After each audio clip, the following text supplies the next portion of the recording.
Welcome into this special Overreaction Monday edition of Seattle Seahawks Today, powered by Chat Sports. Tyler Jones here with you. Thanks for joining us as we share our final thoughts from the Seahawks' 31-10 loss to the Buffalo Bills on Sunday. We will scour the internet and see what the folks had to say about the Seahawks' performance, and I will give you my reactions and overreactions to what the folks had to say on the performance. Before we go any further in today's show, let's play the blame game for a moment. Chime into the comments and tell us who you believe is the most to blame for the Seahawks' loss to the Buffalo Bills. I said this yesterday, and I will say it again, that I don't think anybody is blameless for Sunday's performance, but who is the most to blame from the loss? Let us know in the comments section, and we'll get started with today's show. Let's start with the offensive coordinator, Ryan Grubb. And a lot of you were wanting the head of Ryan Grubb after how lethargic the Seahawks offense looked on Sunday against Buffalo. Let's go over these statistics for you of what this Seahawks offense did on Sunday. 17 total first downs. They also had a total of 233 yards, along with about 32 rushing yards, 201 passing yards on the day, and time of possession, they hardly held on to the football, just 21 minutes and 57 seconds. The big issue with what we saw from the Seahawks offensively was the run game, or the lack thereof in Seattle's run game, with the 32 rushing yards that we mentioned. Geno ended up leading this team in rushing off of 5 carries for 16 yards. Kenneth Walker, 9 carries, just 12 yards, 1.3 yards per carry. Zach Charbonnet, 3 carries, 4 yards, 1.3 yards per carry, and a touchdown score. And right away, people are going to point to the offensive line issues that we saw from this Seahawks team, which has been an issue all season long, and we all knew that. But here's the thing. This is what's so frustrating about what Ryan Grubb has done with this run game. There is a lack of creativity when it comes to the run game. They're not finding their holes when it comes to the inside run game, bouncing it outside, trying to mix in the RPOs, not really seeing them run much of the option either. It is so frustrating with this run game. And the idea that's been thrown out there from a lot of folks is that it's time to fire Ryan Grubb. And to me, I think that's an overreaction at this point.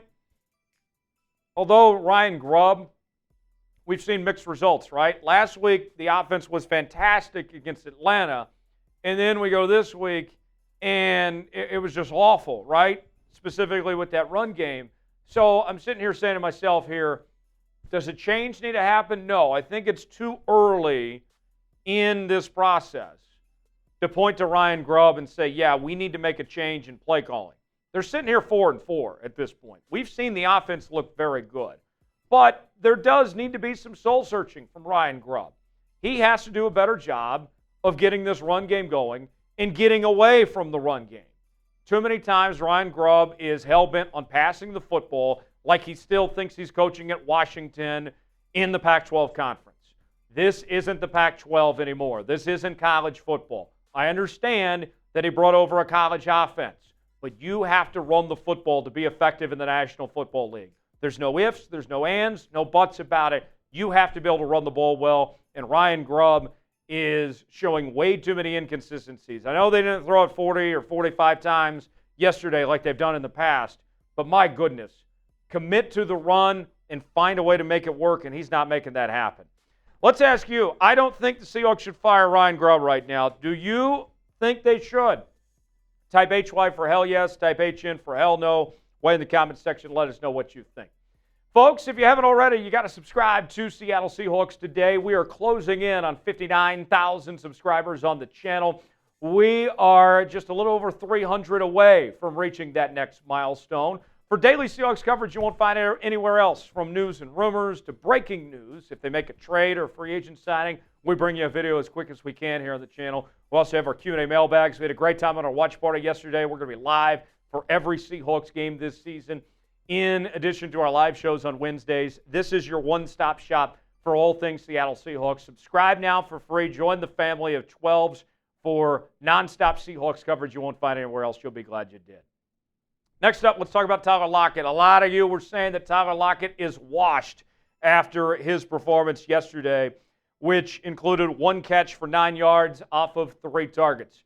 You might as well have put Tyler Lockett on a milk carton like a missing child or something, because he was nowhere to be seen, nowhere to be found. And I think that this is a thing where you point to both sides here. The Seahawks needed to come up with a better game plan to get Tyler Lockett more involved. But on the flip side, too, Tyler Lockett's got to do a better job of getting open and positioning himself to make those big plays. And not having DK Metcalf there, the question became who was going to step up, who was going to answer the bell. And Tyler Lockett, you would think, all right, he's the veteran receiver. He's been there, done that. This should be his time to shine. And it just simply wasn't happening. The Seahawks, I think it was a big mistake not using Tyler Lockett more effectively, and I think that was a big reason why they lost, was not getting the most out of Tyler Lockett. I'm not going to sit here and say he's washed. I think that he's not coming back next year, at least how his current contract is structured, of taking on a $30+ million cap hit next year. But I'm not writing off Tyler Lockett, but there's obviously some work to be done when it comes to Tyler Lockett as far as that goes. Is Tyler Lockett washed? Let us know. Type Y for yes, in for no, if you think the Seahawks receiver is washed. We continue here on Overreaction Monday, but first, let's tell you about our sponsor. That is GameTime.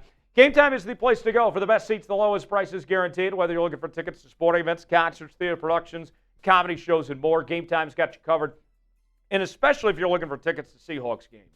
And here's the thing. You may be deciding at the last minute, you know what, I am going to go to that Seahawks game today. Well, you're in luck, because with GameTime, the prices go down the closer it gets to kickoff. It's a great thing that GameTime is offering. You choose the event you want to go to. They got the prices listed. Then you choose your seat, see if you like that seat or not, get the visual with their seat views, the 3D look, and then you're checking out with Apple Pay, Google Pay, Venmo, all major credit card providers. GameTime makes it fast, simple, and easy, folks. And we got a great deal we're offering our first-time buyers on GameTime. If you use the promo code ChatSports, we are giving you $20 off your first purchase at checkout. Yes, you heard that right. Use promo code ChatSports for $20 off. GameTime, the best seats, the lowest prices guaranteed. Download GameTime today. You'll be glad you did.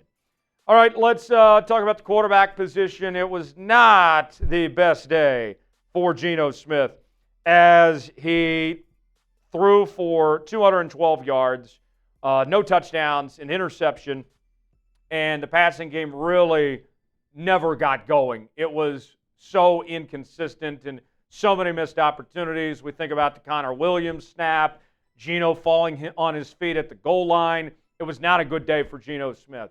And a lot of you are saying this offense needs a spark, that they need to turn their attention to Sam Howell. And I'm going to sit here and tell you that it's not time to do that just yet. I'm open to that conversation potentially down the road, but there's way too much at stake right now to make a quarterback change when you're at 4-4 and you still have your season in front of you at this point. Geno hasn't played great. He hasn't played bad. He's just played kind of mid, as the kids say. And I'm not ready to give up on Geno just yet, especially considering that going to Sam Howell, I don't think, is going to be the solution you're looking for here. I've seen nothing out of Sam Howell, whether it was his time with the Washington Commanders or in training camp or in the preseason, to think that anything is going to get better, that it's going to be any different going from Geno Smith to Sam Howell. In fact, it actually might get worse before it gets better if you make that quarterback change. Now, if Geno struggles or if there's an injury, maybe we have that discussion. But I have always been of the belief, just like most great football minds, that if you have 2 starting quarterbacks, you have no starting quarterback. And bottom line, if you decide to make a change, if you go from Geno to Sam Howell, there's no going back. You have to commit to Sam Howell. And I'm not ready to make that commitment just yet at this point in the season. And we know Geno's got great chemistry with his receiving core. They seem to like him. Ryan Grubb has spoke highly of him, of how he's manage this offense, I'm not ready to throw in the towel on Geno Smith just yet. I think that's too early to make that change. Now, as far as the future goes, when it comes to Geno here in Seattle, I'll tell you this much, that he's got another year left on his contract. I'm not looking to extend Geno Smith. I know he wants that extension, wants to be the long-term solution, but that's not what we're looking for here. Geno is a stopgap quarterback. Geno, we appreciate him for what he did, getting the Seahawks out of the Russell Wilson situation and giving them a transition quarterback, getting Russell out of here and getting all the draft capital and everything they got for getting rid of Russ. That was great.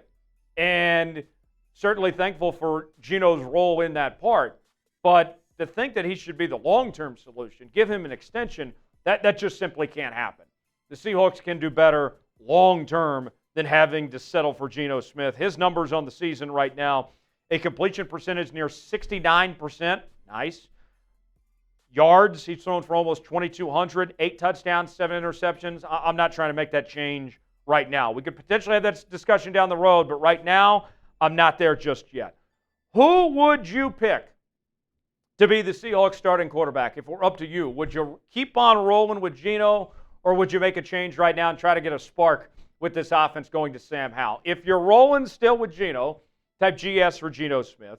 If you'd rather go with Sam Howell, type SH for Sam Howell. Weigh in the comments section and let us know. Next up, not in overreaction, this Seahawks team is undisciplined. Man, I hated what I saw. I was very upset and disappointed with how Derick Hall handled things after he made that crucial mistake. Jarran Reed pulls him aside to get his attention, and a fight nearly broke out between those two on the sidelines. That shouldn't happen. And Derick Hall, I know he's a young cat, just his second year in the league, but my guy, you have to take that from a veteran. Jarran Reed is sitting there calling you out, saying you got to do better than this, and that's when you say, my bad. I screwed up. I'm going to do better next time. Thanks for holding me accountable. Instead, a fight nearly broke out, and the two had to be separated. Derick Hall got benched as a result. Jarran Reed's doing his job as a veteran to lead that defense and to be holding guys accountable for their mistakes. And Derick Hall, you got to man up and say, you know what? Yeah, I was wrong. That shouldn't have happened. Instead, he acted like a child, completely immature. And then you had Geno late in the game throwing the football at a Bills player. I mean, what are we doing here? It's one thing to lose, but can you lose with some dignity? Can we lose with some grace, for crying out loud? I always heard Chris Collinsworth say a great quote a while back. He was talking about football is a game of emotions, but you have to learn to play with your emotions, keep them in check. And whether it's the way they handled things on the sidelines, acting immature, or the penalties that this team has continued to have a problem with, taking care of the football, this team's undisciplined. And I was hoping that would change from the Pete Carroll era. That was a big issue the last couple of seasons, but it hasn't changed. It hasn't gotten any better. And if I'm Mike McDonald, I sure as hell am making those guys run laps, do burpees, whatever it takes to get these guys' attention. Because what we saw on Sunday was simply unacceptable on that front. Last on Overreaction Monday, are the Seahawks out of playoff contention? Is any hope for them to make the postseason over with at this point? Them sitting at 4-4. I'm going to call that an overreaction right now. Look, the NFC West is wide open. You got the Cardinals, Niners, and Seahawks all sitting at 4-4, and the Rams at 3-4.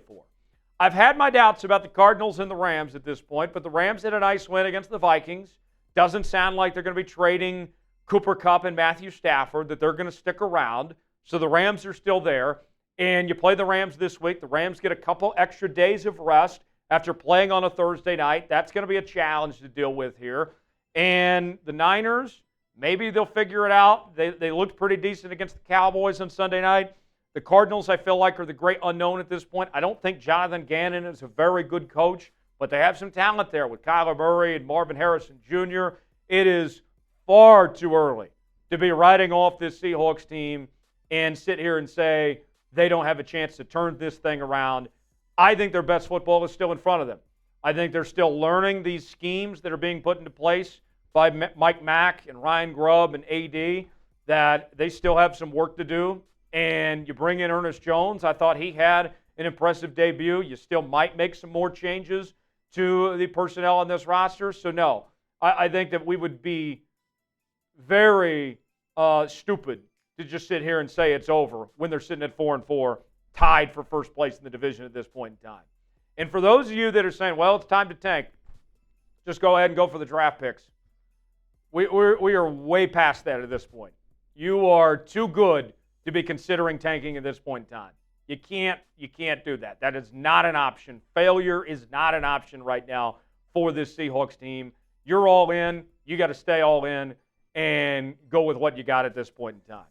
Will the Seahawks win the division? Do you still believe in this Seattle Seahawks team? Type B for believe. Type D for don't. I'm spamming B for believe. I still believe that this team can get back on track.